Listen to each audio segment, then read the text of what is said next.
What's going on, guys? Welcome back to the GSMC Chip Shot Football Podcast, brought to you by the GSMC Sports Network.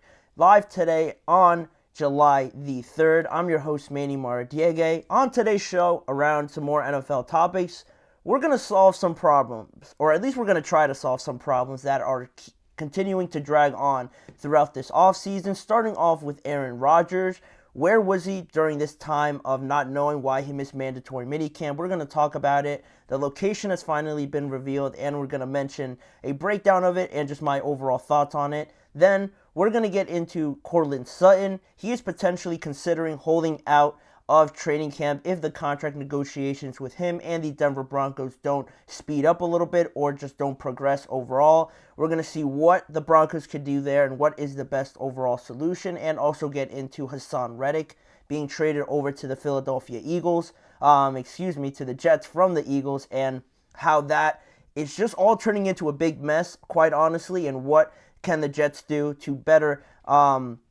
to have a better outlook on the situation, just get out of this and finally focus on football. Those topics and a lot more coming up on today's show. As a final reminder, before I get into it, if you have any questions or comments you want to make during today's show, use the tip and donations link, gsmcpodcast.net. By using that link that you see on your screen, I'm able to see your question or comment on my chat box. I'll read it on air and get your guys' perspective on anything I have to say on today's show or any of the topics on hand. It's a massive help for the network as well as this show. So if you guys would, please use the tip and donations link, gsmcpodcast.net. But moving over back to the first topic, this Aaron Rodgers situation. Probably the last time for a while we'll talk about this specific situation on where Aaron Rodgers was, what was he doing, why did he miss mandatory minicamp. We finally got an answer. If you look back to when Robert Saleh announced that Aaron Rodgers was not attending mandatory minicamp, everybody started, speculating, assuming where he was, what he was doing, why he was such a terrible person for not being there, selfish, self-centered, everything you could think of. And then just basically assuming the worst out of Aaron Rodgers, but now everybody finally knows where, allegedly, from the reports coming out around the situation. Sources informed SNY that Rodgers was absent because he was on a pre-planned trip to Egypt during that time, and it was just basically, in the simplest terms, just a scheduling mistake, bad communication from both parties, really, Aaron Rodgers and the New York Jets. And SNY, I think, did a decent job of, or a good job, I shouldn't say decent, good job of breaking it down, and I wanted to share with you guys here of how this all played out, and just, again, why it was just a big misunderstanding between both parties. So Rodgers originally planned this trip to Egypt during his recovery from his Achilles injury, and how the sources close to the situation worded it, they said it was something that Aaron Rodgers was really looking forward to during one of the lowest points of his career, to have this sort of relief moment after coming back from it, participating in all the voluntary workouts. And then when you have this off time, where he thought he'd have this off time, you could finally reward yourself by relaxing, centering yourself, whatever he has to do to get his mind right, everything right to play in training camp, and then obviously in the regular season. That was a big part of it also, and plus that he is a big admirer of the Egyptian culture. He always wanted to go to Egypt, so that also played a big part in it. He planned it unaware of when minicamp was actually going to be, because like I mentioned, he planned this during his recovery, so this could have been way in advance of when anybody knew these off-season dates for any of these workouts, minicamp or training camp. So he planned it ahead of time, assuming that it would line up, but obviously it didn't. And the New York Jets hadn't posted this until after he already planned everything, it seems like. And the Jets were made aware of the trip when the dates were finally announced, and they were also made aware that it did overlap with Rodgers' trip. And now they had a little bit of a situation there going into it. Now as the dates started approaching, how are they going to handle this? How are they going to announce it? Well, some more sources that reported on the situation mentioned that while it was an unexcused absence, the team, obviously the Jets, were not concerned. They wanted him at minicamp. They wanted him there, but they were understanding of how important this trip was to Aaron Rodgers. Like I mentioned before, this sort of reward is the simplest way I can put it for going through that Achilles injury. At one time, thinking that it was the end of his career, probably at the absolute lowest moment of getting the injury, then recovering from it. This was obviously important to Rodgers. They wanted to, respect that and have him go on this trip to really come back after that, start training camp, really just fully focus. And I don't think, say if they didn't want him to go on the trip or they made a big deal out of it, I think that potentially could have been even worse of a situation if they voiced their displeasure out into the public. But they honored the trip that Aaron Rodgers had planned already. They wanted him there, but they understood of how significant this was for Aaron Rodgers. And SNY also did a good job of reaching out to other Jets players and getting their opinions on it. And like most other things that you saw around this situation, all the other players really had no issues with it. With Rodgers not being there during mandatory minicamp, because everybody points to the fact that he was there when he really didn't have to, with how experienced he is, how successful he has been. Players like him usually skip out on the voluntary workouts, but he was there. He didn't have to be, but he was there most of the offseason, and then just to miss mandatory minicamp. They didn't see it as a big deal. And just overall, after we now know a little bit more of the facts and how this all went down, I think it was just the Jets were put in a weird spot here because they didn't want to make a big deal out of this. They obviously wanted to honor Rodgers and his trip because probably they felt that he deserved it. They felt that he needed this trip to get centered around football again and, get a breath of fresh air, realize that, all right, we get this trip out of the way. Now we could really focus on it. We've enjoyed ourselves. Now we can go and really focus in on a major season for not only the Jets, but for Rodgers as well. But at the same time, they were put in a weird spot because they were either damned if they said where he was going or said exactly what the facts were, or they were damned if they didn't, like it actually planned out to be, where they said it was an unexcused absence, but they didn't really say anything about where he was or what he was doing or what the reason was for him not being there. So they had to make a choice, obviously, on how to approach it. It was probably the best choice, but at the end of the day, people were going to make their judgments. We're going to make assumptions on it, and you were probably going to end up in the same situation that we find ourselves in right now, whether or not you said where he was, whether it was an excused absence, unexcused. It was all probably leading back to this, back to where we are right now. And also, some other reports around this situation said that the Jets, around why they decided to go this route, they didn't want to set a precedent for other players missing practices for trips. They didn't want to make it an excused absence so everybody else could do it, but also saying it's unexcused and saying it's unexcused for a player like Rodgers kind of makes him or paints him out to be on the same level as everybody, where in reality that probably isn't the case because he is Aaron Rodgers. A lot more, so that shouldn't come to as a surprise to anybody, at least to me, when I see quarterbacks getting treated differently. It is just what it is. It is what the NFL is, but they wanted to set that precedent that everybody was on an equal playing field. But at the end of the day, if you just go through what the Jets could have done, say they said it was unexcused, but they said he went to Egypt. Well, now people are starting to think it's unexcused, but he's going to Egypt anyway. What does that say about him deciding to go on the trip anyway if you're not excusing it? If you say it's excused, but he is going to Egypt, and you reveal both of them, it's an excused absence, then the Jets are getting criticized. Why is that excused? Why can he go on a trip to Egypt during a mandatory portion of the offseason? It makes them look bad. It makes Rodgers look bad. And the last situation, if it was excused and they didn't say where he was going, then people start speculating. They start coming with their own situations. He's probably doing this, and then when they find out it was a trip to Egypt, it looks bad again on the Jets for excusing it, and it looks a little bit more shady if they decide to not reveal where he was going.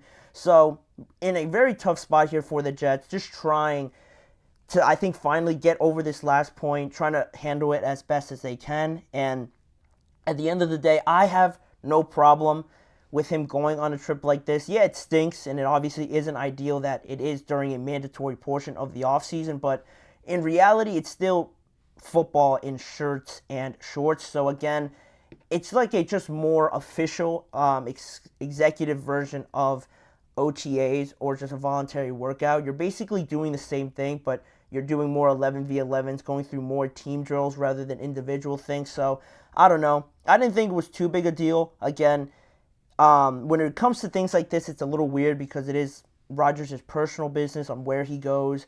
The biggest problem is that it was, unfortunately, during this mandatory portion of the offseason. So now that we know it was pre-planned, we didn't know the dates, obviously, at the start, or Aaron Rodgers didn't. If you decide to take off some of the heat or how you initially interpreted it, that's up to people and how they decide to do that. But I think now, after this is all now it's been weeks since this has happened. People could finally move on from it. Now they know all the facts. People are still probably going to hate on it, or still probably going to give Rodgers some heat about it and ask him about it when training camp starts. So that'll be entertaining on how he answers it. But at the end of the day, now we could finally move past it. I'm sure the Jets are glad to move past it and finally get to football when they start training camp towards the end of July.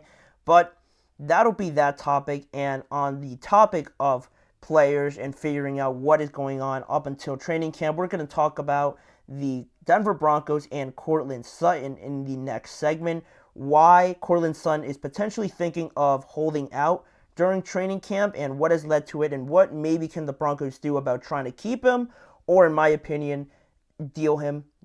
Try to get the most that you can out of him at this point. I'm going to get into more of those details when we return after our first break. So you're listening to the GSMC Chip Shot Football Podcast. I feel like I'm losing my mind. Is everybody in the world blind?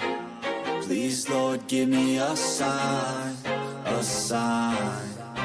I feel like I'm losing my mind. Is everybody in the world blind? Please, Lord, give me a sign, a sign. I wanna be the greatest. Everybody on the fake shit. I look around and feel like everybody is the fakest. I make this every day and I'm impatient, hoping one day I blow up from the basement. Statement, the top is so vacant. I don't hear shit that I think is amazing. Waiting for my day when I'm playing sold out shows for 1,000 faces. Hey, give me that crown, get in my way and to be put down. It ain't your place, all this my town. If I want that shit, then I'll get it right now. I'm losing it, the noose it fits. I'm losing shit, a stupid myth. You choose to live or choose to dip. You choose to fight or lose your grip and lose a gift. I feel like I'm losing my mind. Is everybody in the world blind? Please, Lord, give me a sign, a sign. I feel like I'm losing my mind. Is everybody in the world blind?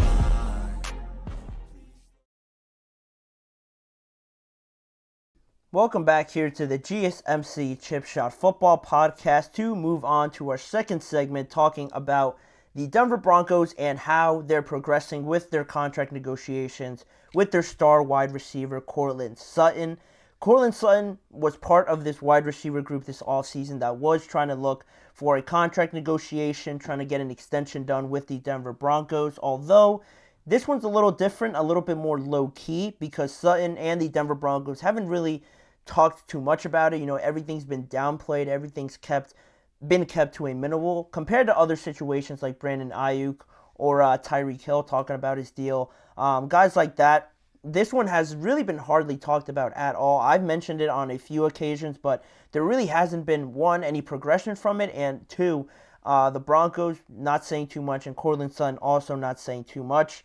But when you look at it from the beginning of this offseason, Courtland Sutton has been away from the team during the voluntary portions of the offseason, but he did show up during mandatory minicamp, and now reporters suggest that Courtland Sutton could be thinking of holding out of training camp, because when he was asked about it from one of these reporters about, pondering over the idea of holding out during training camp, he just responded simply with, "We'll see," when he was asked about skipping training camp over the contract stalemate that he finds himself in. And on that sentiment, when he said, "We'll see," he continued on to elaborate a little bit more when he said, "I'm hoping that we're able to find a solution, because this is where I want to be, and I'm just hoping that the feeling is mutual." He also brought up his desire to win a Super Bowl with the Broncos, retire with the Broncos, and eventually, hopefully, have a bid for the Broncos Ring of Honor. So it looks like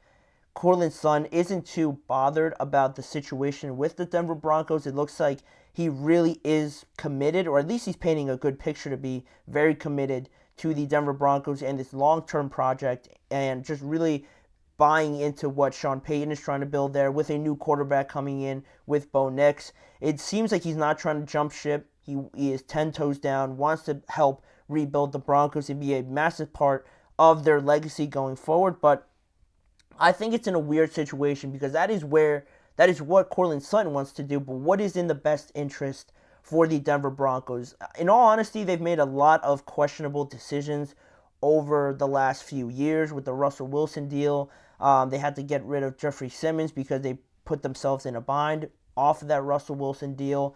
And just the quarterback situation, quite honestly, from the time of Peyton Manning has been anything less than ideal for the Broncos. So you have the coaching changes as well, and Nathaniel Hackett and how that whole thing played out. Sean Payton comes in there and his bad relationship with Russell Wilson towards the end. Everything's just been a big mess away from football, and on the field, when we're talking about football, it hasn't been a great product on the field as well. So how you try and finally shuffle through the mess and find some sort of hope in it, I think it starts with Courtland Sutton because he is one of the very few valuable pieces I think they really have on this team. And with that being said, Courtland Sutton still remains on a 4-year contract. When we talk more about his contract negotiations, he remains on a 4-year, $60 million deal that he received a few years back. He is under contract until 2025, so it's not like they're on a deadline to try to extend him, but the main problem with Sutton and trying to get an extension done or a renegotiation is that it's not so much about the salary, but the guaranteed money that comes with that contract, because only $2 million of the remaining deal is the only part that's guaranteed. Almost similar to Matthew Stafford trying to get some more guaranteed money as the deal goes on towards the end of this deal, or getting more guaranteed money with a new deal. It's very similar to Matthew Stafford, but obviously the age difference is a big, point to consider here. With Courtland Sutton only being 28 years old, combined with where Denver is right now currently, and really being not even at the start of this rebuild, not even taking the first step. They're still trying to stand up, honestly, from being knocked down from that Russell Wilson deal. Eric Rodriguez says in the comments, does the Broncos whiff on the Russell Wilson contract be the reason this team can't give Sutton an extension?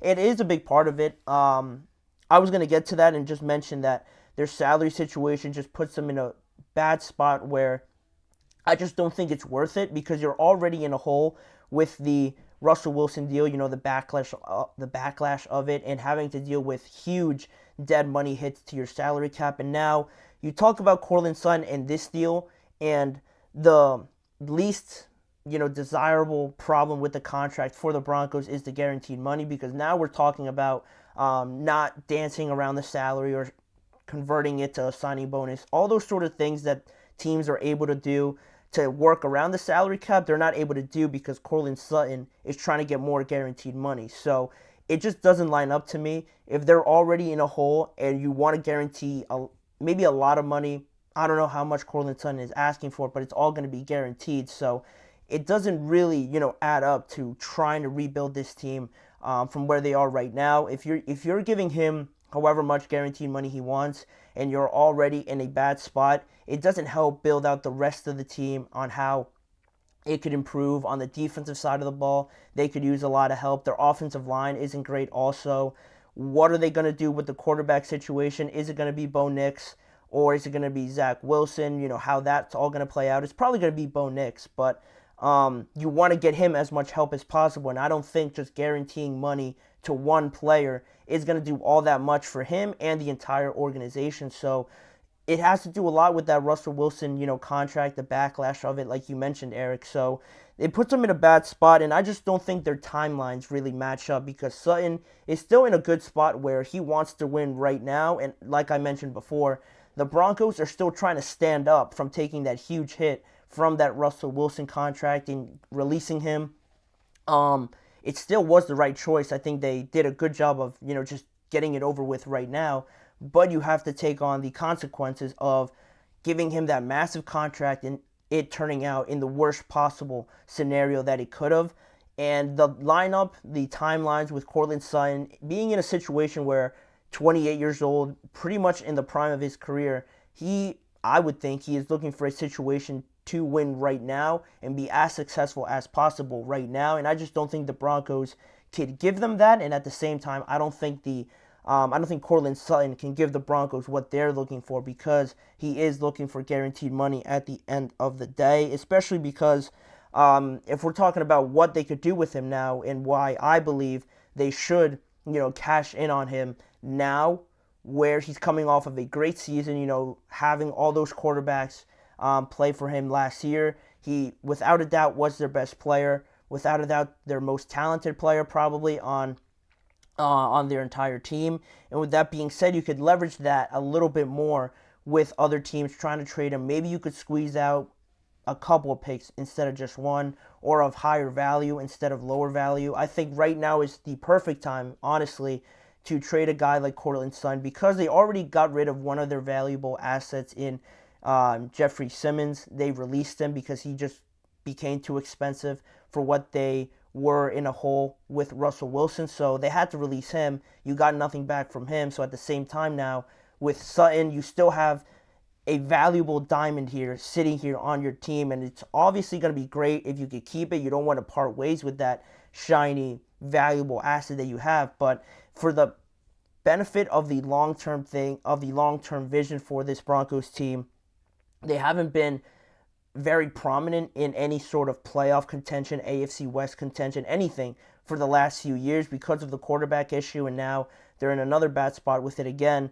This is a perfect time to sort of speed up that rebuild and get up a little bit now from being knocked down from that Russell Wilson trade.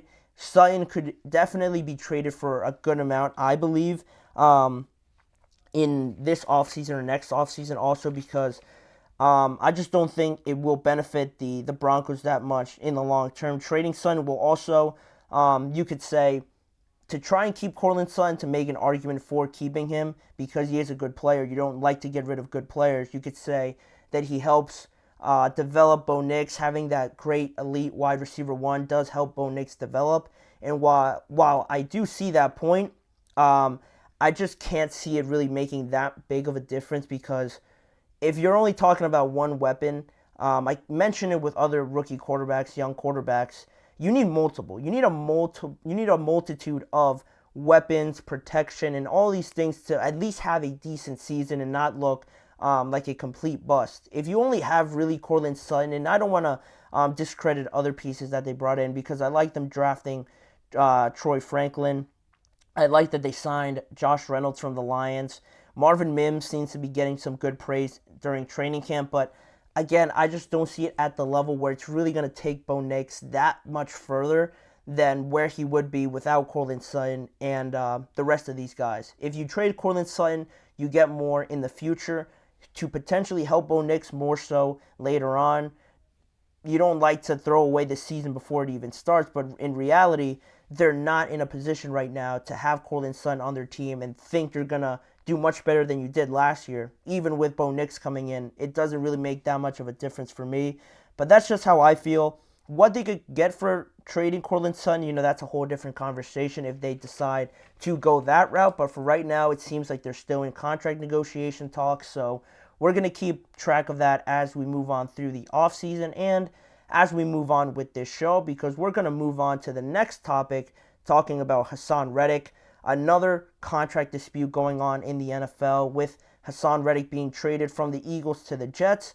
Hasn't stepped foot on the practice field at all with the New York Jets. Why that's a big problem in my opinion, and what can we do to solve this mess, because that's the last thing the Jets need, is another distraction away from football. We're going to get into that when we return after this break. Don't go anywhere. Looking for your daily fix of sports talk without having to pay for it? GSMC Sports Network is available on YouTube. Just search GSMC Sports Network. Get your fix of daily sports talk shows on YouTube, absolutely free.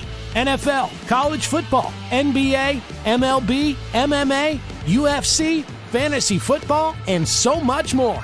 GSMC Sports Network has shows running all day long, with new sports shows starting every 2 hours. Just like on your favorite cable sports channel, except GSMC Sports Network is absolutely free. Just search GSMC Sports Network on YouTube to catch one of your new favorite shows, like the GSMC College Football Podcast, Chip Shot Football Podcast, Hoops and Heels Women's Sports Podcast, GSMC Basketball Podcast, and so many more.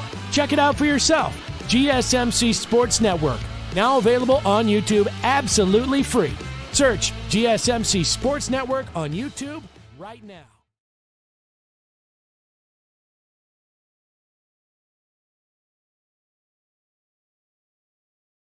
We are back here now on the show to talk some more contract disputes, contract negotiations. Can we finally get a breakthrough in one of these? Hopefully with this Haason Reddick, I could provide at least a little bit of a clearer picture of what should happen with Haason Reddick, because if you weren't aware, the New York Jets and the Philadelphia Eagles agreed to a trade to send Haason Reddick to New York for a conditional 2026 third-round pick.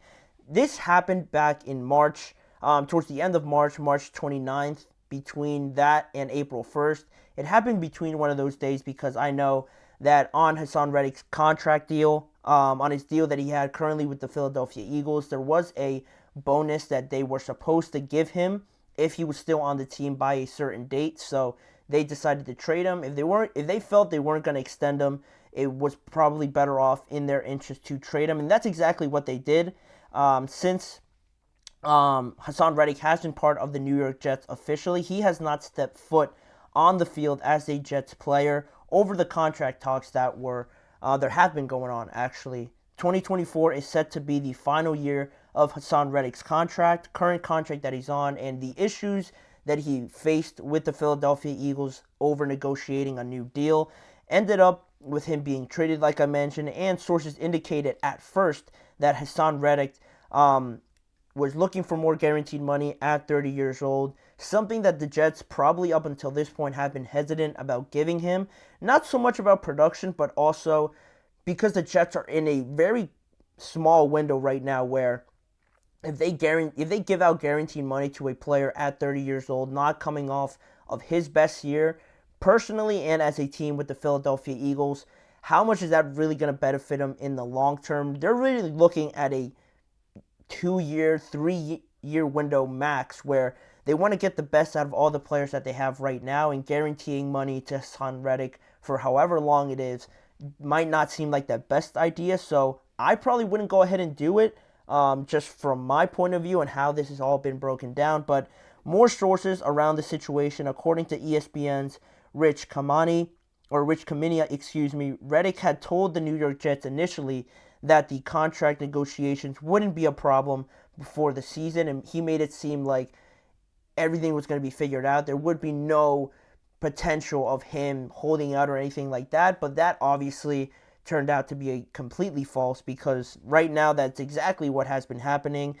He hasn't been there for the voluntary portion, maybe as expected, but at mandatory minicamp he wasn't there. And not only that, not being at mandatory minicamp is one thing that rubs some fans the wrong way, but during that week, he was seen in Japan during the week of mandatory minicamp, and that, you could imagine, didn't rub too many New York Jets fans the right way.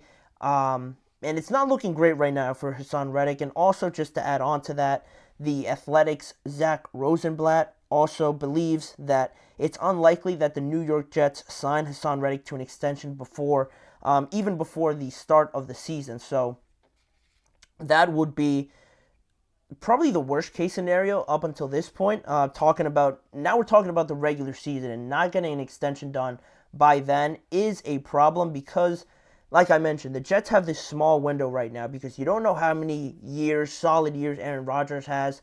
I would probably guess this one and another one where he's really, really good. But then after that, you start questioning some things, potentially. I'm just projecting on what I believe could happen. But they have a small window here, and Haason Reddick making it so difficult right now to just get it started, finally start talking about football and getting on the field and just working on making the most of this small window.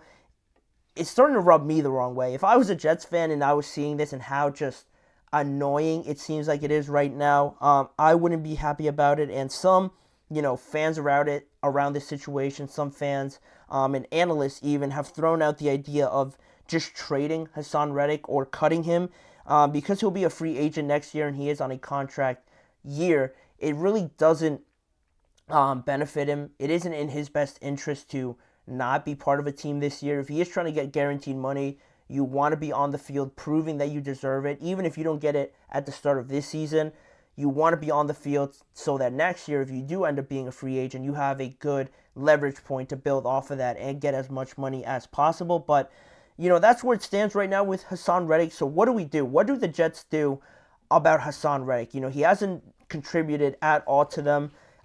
It's not like he cost them a lot, a 2026 conditional third-round pick, but in my opinion, how I see the next weeks, maybe month, heading into August, I think you keep trying until training camp.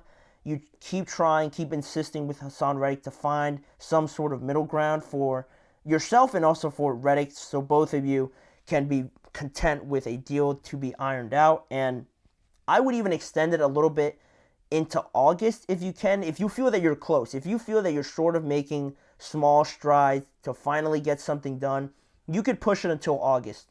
I'll be okay with that. But if you can't push this until the preseason, until you start actually playing against other teams, and you still don't have one of your best pass rushers on just talent alone out there on the field. If he's not out there, not participating in practice, there's no real point, I want to say, in still insisting or still holding out hope that he will sign after that and still be a major contributor, because at that point, you've missed so much of the offseason, so much of the bonding, chemistry building, really learning this system. Of course, you could learn it off the field, but it's different when you're out there playing with the guys lined up around you.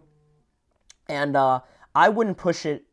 You can't let it go beyond preseason is what I was trying to say overall. Without Reddick being there on the field, you can't let it get to that point. And Eric says, after the Aaron Rodgers injury in Week 1, the highly anticipated New York Jets, who a lot of people thought were going to the Super Bowl, was a train wreck. How hot is the seat for the Jets' offensive line? That's a good question also, too, because it just goes along with what I was mentioning here with Haason Reddick. That's another point, probably one of my biggest, annoyances of the New York Jets is that the reports up until now have been that the offensive line haven't been practicing together at all. There hasn't been a practice yet where all 5 projected starters, Morgan Moses, Elijah Vera Tucker, Tyron Smith, John Simpson, and I'm missing one more. I don't know who their center is, but regardless of that, there hasn't been a practice where all 5 of them have been out there on the field, and it goes along with what I'm saying with Haason Reddick. But the difference is obviously with them, they're under contract, they're going to be there, they're not going to hold out. That's the real issue here. With Haason Reddick not even being part of, feeling like he's part of the team, it's in a bad spot with the Jets, with Haason Reddick also because you moved on from Bryce Huff, who had a pretty decent season for them last year. Not too many people know about him, but he had 10 sacks for them. And he did all right for them on that defense. But now moving on from him, he goes to the Philadelphia Eagles, ironically, and they get Haason Reddick, who you would say pretty confidently is better than Bryce Huff, but he's not even being part of the team right now, where it's starting to really push some buttons, at least to me, and I'm not even a Jets fan, but seeing how this is all dragging out, it's not looking good, and you don't want this to become an ugly situation where it does drag out, people start getting annoyed, and with that comes some ill-advised comments from Haason Reddick on social media. You know how the deal goes. People say things on there, some cryptic messages, then the Jets respond in a certain way, and it just gets very ugly, and people start talking about that mostly instead of how you protect Aaron Rodgers, like you mentioned, Eric, or how you get the offensive line out there fully healthy, how you integrate Mike Williams also coming back off of an injury. What do you do about Nathaniel Hackett? Is he going to be the main play caller? Is he going to do half of it? Is Aaron Rodgers going to take a bigger role in that? All these other things that you have to worry about that have to do with football. You don't want to keep mentioning and keep bringing up a contract negotiation over a player that has kept himself distant pretty much from this team. And just in full, wrapping this segment up, I'm probably keeping a short leash. I'm keeping a short leash on this entire situation because I'm not even a Jets fan, and I've almost had enough of some of these things that have surrounded the Jets, quite honestly. At the end of the day, I'd probably consider cutting him if it really comes down to it, if you really can't find a trade partner. And I can only imagine what the value would be in trading Haason Reddick, because if you got him for a third-round pick, and now people are seeing how this situation is being played out, and not really feeling the urge to try and trade for him because they know that you're probably not going to come to a contract negotiation or come to a contract extension, the value for him will be even less, I would assume, than a third-round pick. So then at that point, the Jets are really stuck without a choice on having to release him, and you don't want to do that. It's probably a bad situation either way, but it looks then that you traded for this player and you got nothing out of him. But sometimes you just got to pull the trigger on things to get the best and just move on finally from all these little things just stopping you from fully focusing on football. But that's just me. I just might be talking a little emotionally because, like I mentioned, I am coming to a point where, with the Jets especially, talking about all these other things, I can't imagine if I was actually a Jets fan and how this would actually bother me. But a lot of things are right now circling around the Jets. Training camp probably can't come soon enough for them, but we're going to monitor it. Hopefully it doesn't come to that point, but we shall see. But that'll do it for that segment. We're going to continue on with the rest of the show, talking about two new segments, some more off-season grades, this time in the AFC West, and also talking about the receivers for the Minnesota Vikings. Is there a possibility there's multiple 1,000-yard receivers? Why I believe there could be after this break. You're listening to the GSMC Chip Shot Football Podcast. For the best and latest podcasts available anywhere, go to the podcast app on your cell phone and type in GSMC to access free content-rich podcasts on health and wellness, book reviews, sports, entertainment, relationships, social media, movies, technology, finance, and even weird news. Subscribe and download the GSMC Podcast Network's family of shows, available everywhere podcasts are found.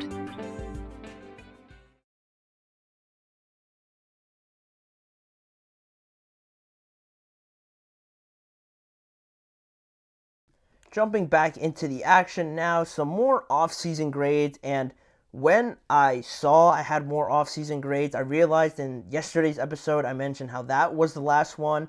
Clearly I was wrong. I just forgot, obviously, about the entire AFC West. So we're going to talk about them here, and this one will officially end the off-season grade series that I've been going through each division. But talking about the AFC West, a lot of not ideal situations, I would say. I don't want to call them completely bad, but in some of them, there is some pretty significant missing pieces to the entire operation. So without further ado, we will jump into that right away, starting off with none other than the Denver Broncos. We just finished talking about them and Courtland Sutton in a tough spot to be in overall. I had to give them a C just because I like the idea of them ripping off the bandage, cutting Russell Wilson, and just getting it over with right now rather than waiting until next year. It was the right choice, but now you have to rebuild. Now you have to pick yourself up, dust yourself off, build around this team. You drafted Bo Nix, and with that decision, I wasn't a huge fan of it just because it doesn't move the needle too much for me, in all honesty. I know he has a lot more experience than regular rookie quarterbacks do, but at the same time, my biggest thing, I'm sure you guys all know it, I don't like rookie quarterbacks in bad situations where they don't have a great amount of support. And I know that's ideally what you want to do. Not everybody can jump into a situation where you're Caleb Williams, you have Keenan Allen, DJ Moore, and they draft Rome Odunze. But that's how really good organizations do it. And it almost seems like an oxymoron when I'm mentioning the Chicago Bears in a statement talking about really good organizations on how they develop quarterbacks, but Ryan Poole and that organization really did it very well this offseason, and that's why I'm not surprised at all that they're going to have a great season. But in terms of the Broncos, it just doesn't move the needle too much for me. And in terms of other moves on their offseason, they had to release Jeffrey Simmons, like I mentioned, or Justin Simmons, excuse me, because of the size of his contract. It just wasn't going to fit with their salary cap. And also, in terms of bringing in other players, they signed Zach Wilson, they signed Josh Reynolds. Very solid pieces, or at least Josh Reynolds is. The trial's still out, I guess, on Zach Wilson. But regardless of that, I like that they drafted Troy Franklin. Marvin Mims seems to be like a solid piece for them. But overall, not too much movement this offseason for the Broncos, because quite honestly, they just couldn't do too much because of that hole that they are with their salary cap. So they're at a C for me, average. They did all right, I guess, but there's still things to certainly be worked out here in the next few months and really in the next few years before they get their contentional status back. Moving on to the next team, I have the Las Vegas Raiders. Only slightly above the Denver Broncos because everyone's going to point to that quarterback not being addressed really in the offseason. They really couldn't have addressed it any better, I believe, because of where they were in the draft, where they were in free agency. They decided to go after Christian Wilkins, and although I love that move, I love him being paired up with Max Crosby. People will say it was a little expensive, and I do see that, but this team needed elite pass rushing help for Max Crosby to really make it a strong point of their team. They have that now in an elite duo in both of them to sort of cover up a little bit of their secondary deficiency. So I really like the move, but I can understand people having questions about the price tag. Then also, outside of not really addressing the quarterback, they did a very good job of getting better around him. Like I just finished saying with the Broncos, they brought in Brock Bowers, adding him to a very talented pool of players that they have with Devontae Adams, Jacoby Myers, Michael Mayer. Brock Bowers is added to that group now. I really like their pieces around the quarterback, but it's just a toss-up right now according to sources on who the quarterback's going to be. Do you go with the experience of Minshew or Aiden O'Connell, and how good you felt, how he has the backing of players in the Raiders organization? Eric says, why didn't the Raiders trade up to get a better quarterback in the draft? Pretty shocking. I really felt that they were. I don't know how many of you guys are aware, or how aware you are, Eric, about the relationship with Antonio Pierce and Jaden Daniels. I really wanted that to happen. I really thought it would be cool to see how Antonio Pierce was at Arizona State and he recruited Jaden Daniels to go there, and if they would have met up in the NFL and he would have been coaching him, I thought that would have been awesome for them to do. But they clearly didn't see the more of a benefit in doing that. They probably would have had to trade a lot considering he went number 2, and they probably just didn't feel it was worth it at that point. They probably felt all right with Aiden O'Connell and having Gardner Minshew, so you can understand it. But again, like you mentioned, ideally, if I were them, I would have liked to have traded up to get a quarterback, most likely. But in saying that, I wasn't too big a fan of Bo Nix, so it would have had to have been a guy like a JJ, a Michael Penix, or something like that for me to feel comfortable about it. But I do see your point. I was also pretty surprised that they didn't do too much more. And just overall, some other positive things the Raiders did was sign offensive lineman Cody Whitehair and re-sign their center Andre James to improve that offensive line a little bit more. Then, with them getting a C+, the next team I wanted to bring up was the Los Angeles Chargers, and they got a B in my grade. Eric says, dang, I didn't know that. Wow, I think the Raiders are closer than the Commanders in terms of success. That's a pretty bold statement, Eric. I don't know. I think I'm just a bigger fan of the Commanders because they got Jaden Daniels, because of how he fits with that team. I like that they added a lot this offseason, the Commanders did. And they're in a weird spot where a lot of people don't really buy into what they're doing, but at the same time, you look at where the Giants are in their team, you look at where the Cowboys are. I don't think the Cowboys are going to be very good this year. In terms of the regular season even, I think they've done a bad job this offseason, and even the Philadelphia Eagles are the only team that, to me, seems like a complete team. So I can see the Commanders competing in that division a little bit more than maybe I see the Raiders, but at the same time, this division, the Broncos, the Chargers, you only really have the Chiefs at this point that we consider a solid threat in the AFC. They're in similar situations, I would agree with that, but I think I'm just giving the edge a little to the Commanders just because they got Jaden Daniels and the Raiders didn't. But talking about the Chargers and this new era around Jim Harbaugh, we've talked about the Chargers a good amount now, and I think all that being said, with the Chargers and everything that they had to deal with, some tough decisions in there, getting rid of Keenan Allen like you see on your screen, moving on from Austin Eckler, bringing in this new era with Jim Harbaugh, and bringing in players that fit his system or keeping players that fit what he wants to do in Khalil Mack, Joey Bosa, bringing in guys like Gus Edwards, J.K. Dobbins. They also signed a new center, Bradley Bozeman, an experienced center at that, so it should help with bringing in this new group of players for the Los Angeles Chargers and Jim Harbaugh. Overall, I think they did a lot better with so little that they have.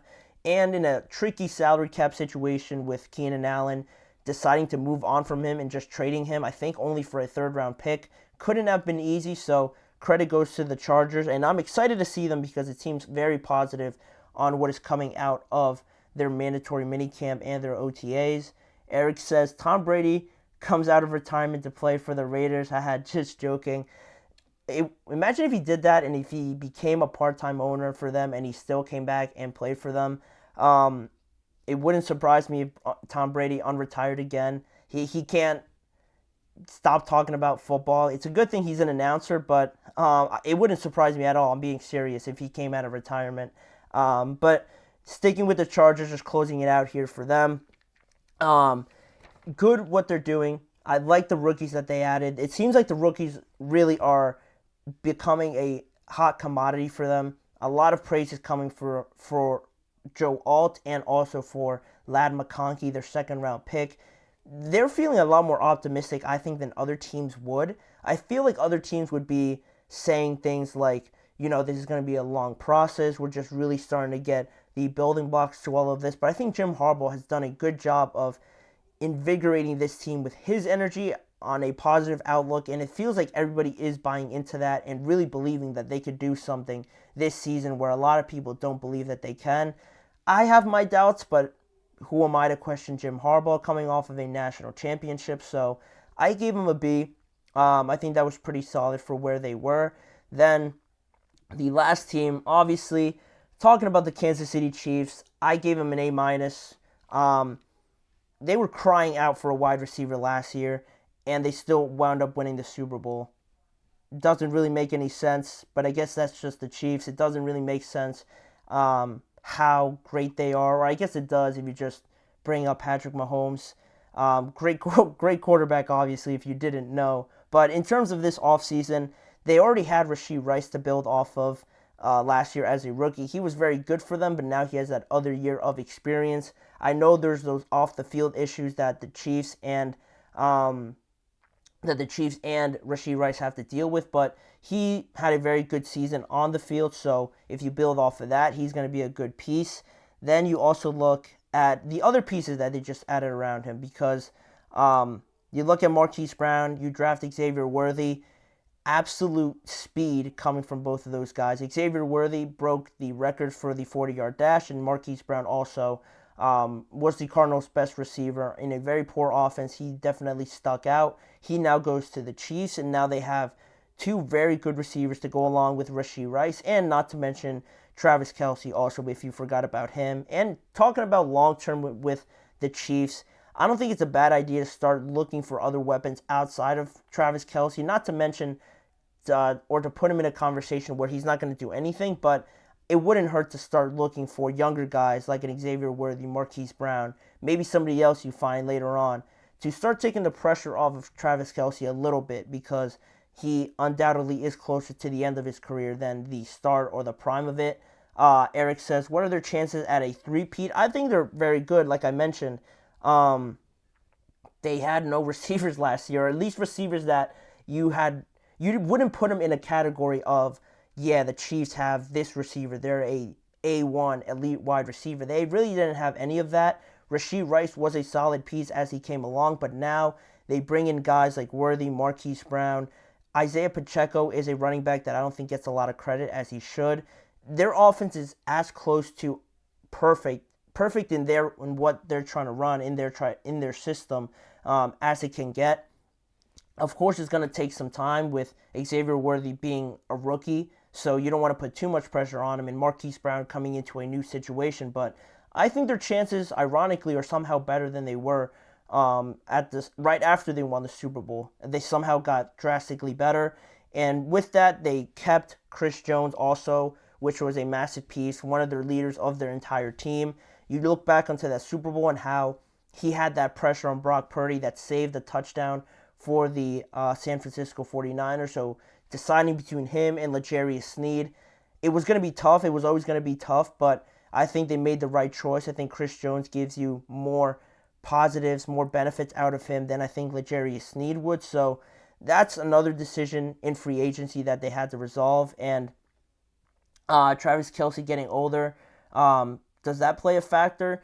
It does a little bit, because this year I think we started to see a little bit more of that on how their offense struggled a bit more. It didn't look very clean, very smooth, very effortless as it typically does, or as we became accustomed to seeing it in the past.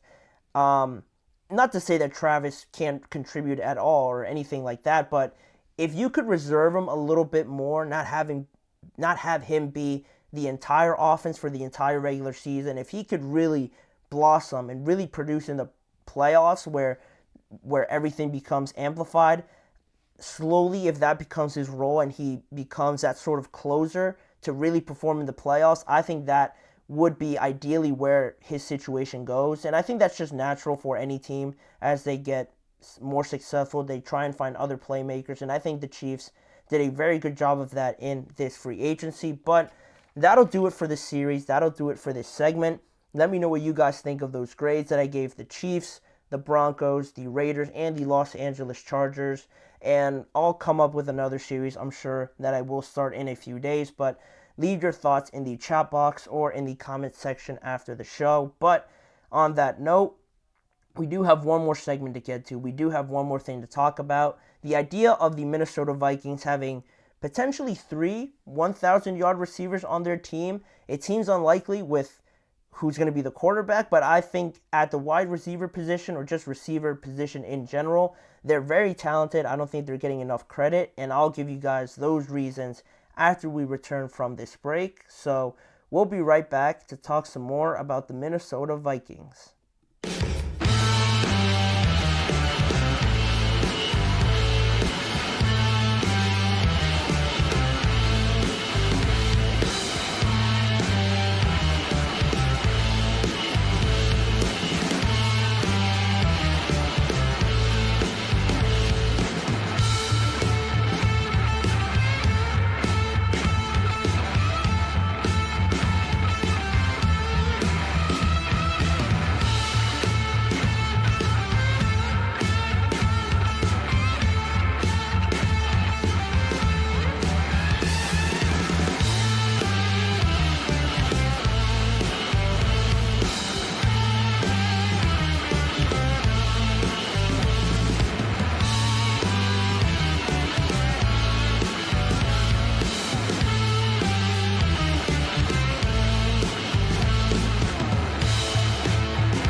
Thank you for joining me back here on this segment to talk about the Minnesota Vikings. And honestly, I can't come to a solid answer on this entire division because I think the Packers are going to be very good. I know the Lions are going to be good.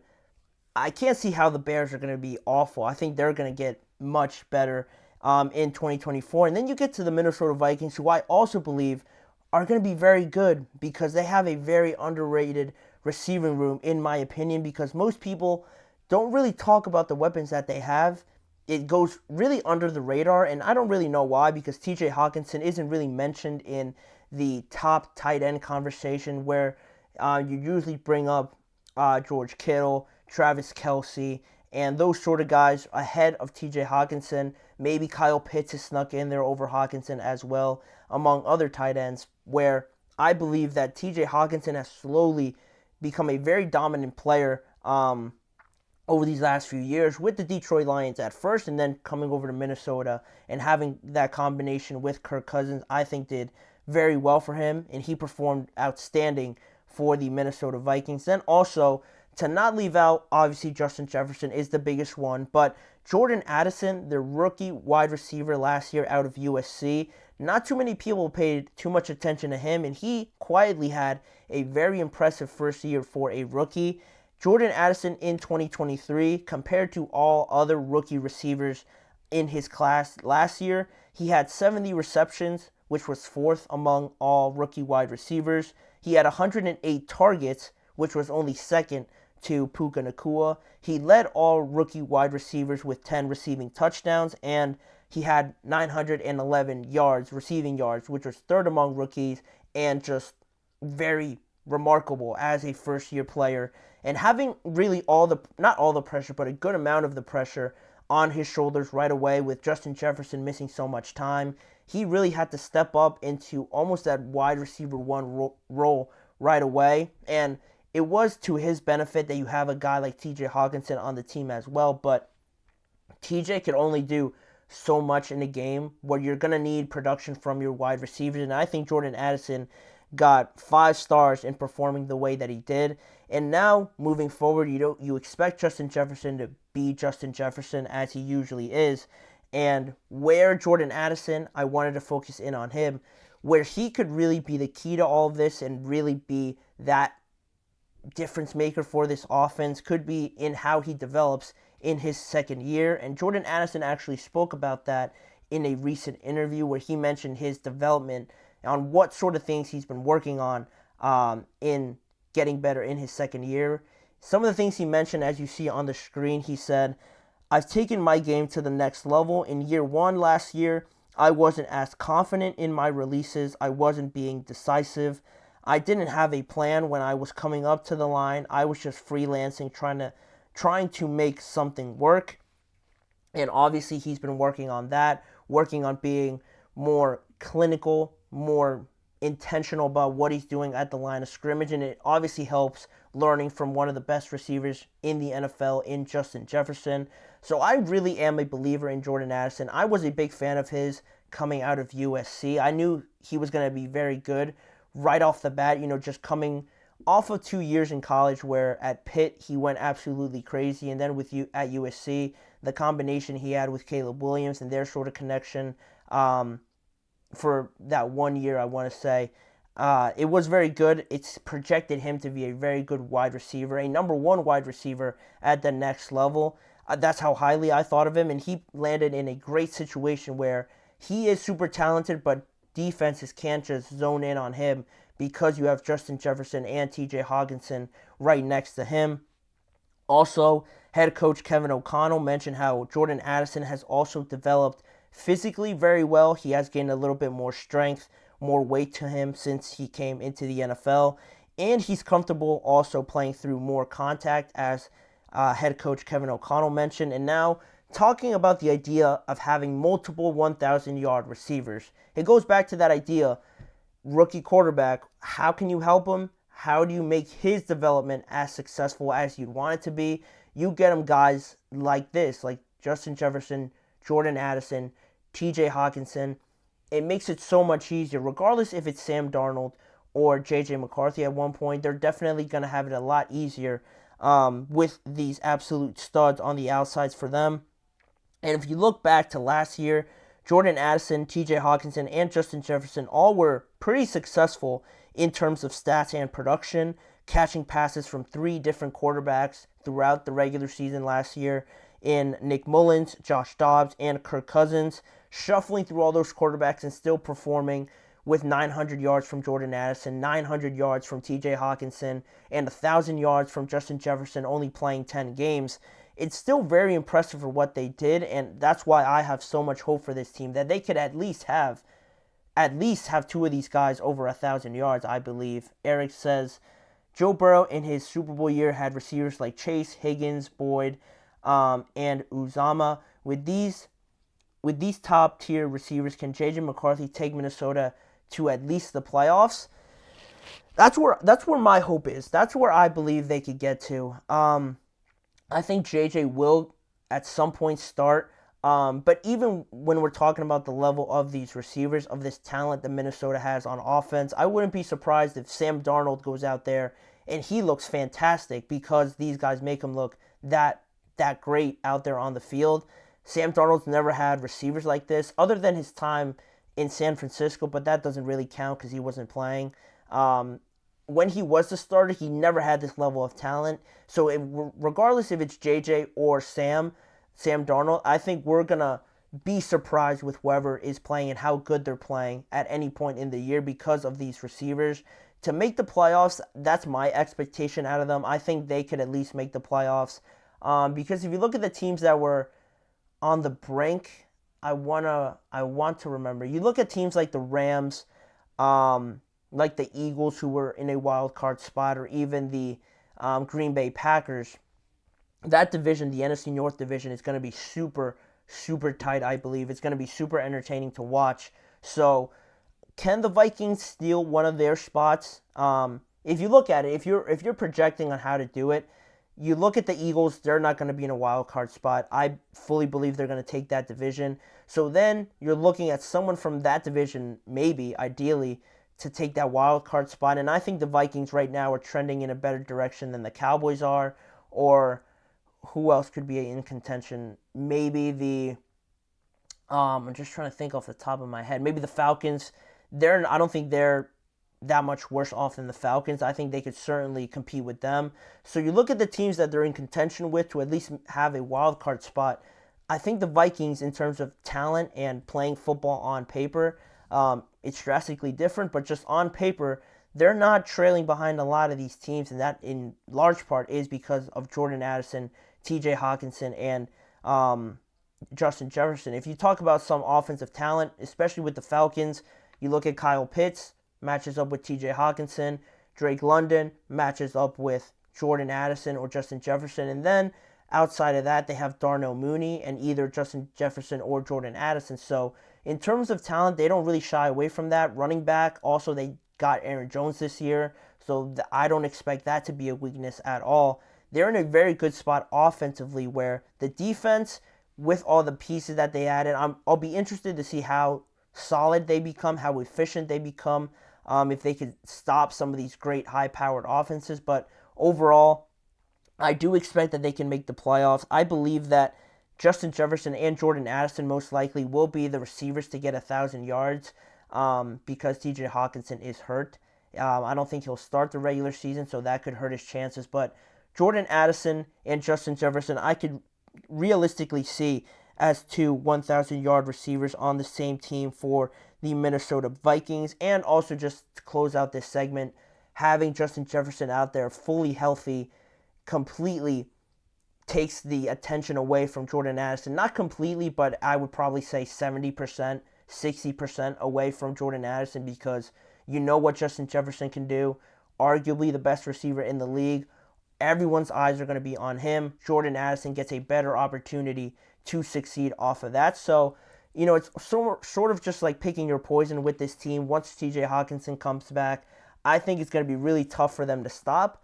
But it's that defensive side of the ball. To complement this offense, I think is going to be huge for them if they want to be considered a great team. But it should be exciting nonetheless. Great offenses always brings entertaining games, high-scoring games, which is what everybody wants to see. I'll definitely be tuning in to the NFC North to catch as many of those divisional games as I can.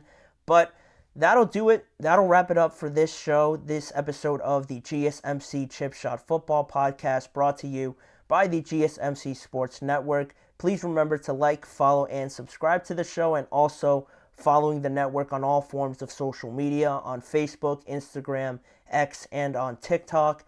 To catch more of this show, check out the GSMC Podcast Network channel and the GSMC Sports Network channel on YouTube for a variety of different forms of content around the NFL as well. And as a final reminder, tune in every weekday at 6:30 p.m. Eastern Time for more discussions and NFL conversations with me, Manny Maradiaga, as your host. Thank you guys for joining me, and I hope to see you guys back here again on Thursday, tomorrow, 4th of July. Hope to see you guys here back with me again.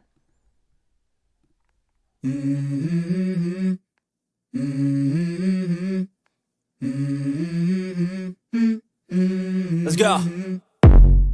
I wake up to a little bit of drool on my pillow, feel like it's gonna be a bad day. Yeah, I'm tired of shit, and the coffee ain't hit yet, damn.